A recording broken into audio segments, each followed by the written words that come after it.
Hi, I'm TP Magatamney, author of My Waffles Are Cold, The Man's Guide to Abusive Women.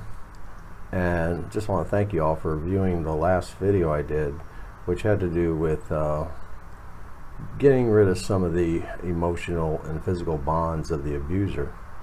Got a good lot of feedback on that, and just kind of want to follow up a bit about that, because I see that people still struggle with this on and on. And you can, again, you tell by the questions that what the problem is really just an inability to follow general no contact rules.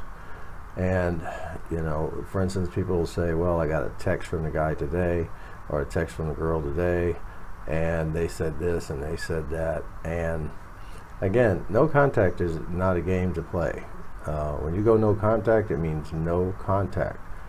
First question I have for somebody like that is having that problem is, why are they texting you in the first place? The only answer to that could be you still have an open channel. If you have any open channel to the abuser, they're just going to play head games with you. And again, this depends on your situation.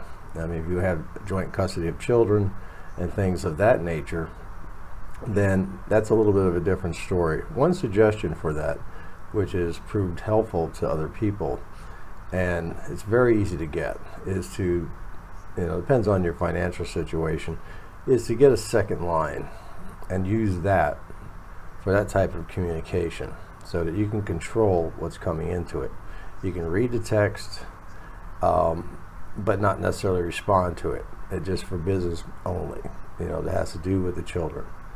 The other one is to have an intermediary use the contact between the person and you. That could be done through the courts, and it's done in cases where there was physical abuse and things of that nature. But in those cases of physical abuse, especially if the children were involved, where there was any type of danger to the children, you're not going to find that happening too much. But the idea is, if you just have an open channel, and you haven't changed the phone numbers yet, you haven't changed the emails, then you're leaving the channels open for this person to keep coming at you and contacting you and messing up your day.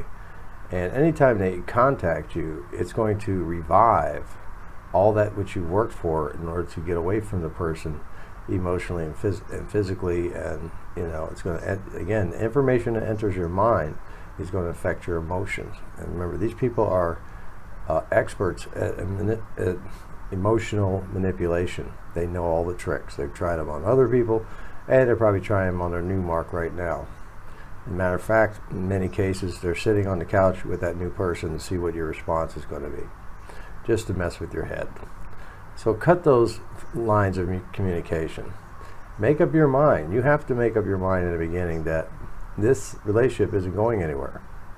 So when you walk away and you go no contact, that's exactly what it means. It means it's over. It's done with. Again, as I say in the book, if you're not ready to do that, then you're wasting your time with no contact. You haven't made that decision that this relationship is over. You still have some reservation that there's some kind of chance that you and this person will be back together somehow, or they're going to change, or they're going to get therapy. And again, they may, if you answer a phone call, they may even come there, I call it snotting and sniveling about how they've changed their ways, and they're so sorry they put you through all this, and they're willing to change, and all of that. It's all garbage. It's all garbage. It's just designed to get you back in. Probably means that the mark they went after you fell apart, didn't get the supply they need, they're in between relationships, or again, they just want to screw with you. So don't fall for it. And when you're making this break from the relationship, even if they discarded you, you're going to make a decision. This is it. There is no swinging door here in my heart. They're gone. They're gone they might as well be dead. And if you're not willing to make that decision, then don't waste your time. I hate to be blatantly honest with it, but that's how serious it is. Make up your mind that this is no good. This is not going to work. Don't let your mind play tricks on you. They can play tricks on you and say, well, what if there was a chance? What if I left and there was still a chance? Listen, think back to your relationship. Journal it down. Write it down. all the bad stuff this person did to you. And you're going to see that even if a quarter of these things were happening, if even a quarter of the things they did to you were happening in that relationship, it's not worth it, much less the 100%. So make up your mind, and once you've made up your mind, you make your exit. Or if they've discarded you, you've said, that's enough, I'm not coming back. That's it.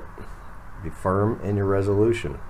Close those channels of communication, and you won't have these problems. I'm TP McAtamney. I'm author of My Waffles Are Cold, A Man's Guide to Abusive Women. And just wanted to add this to the previous video that I spoke to you about breaking those emotional bonds. This is just basically just an add-on to that. And have a good day.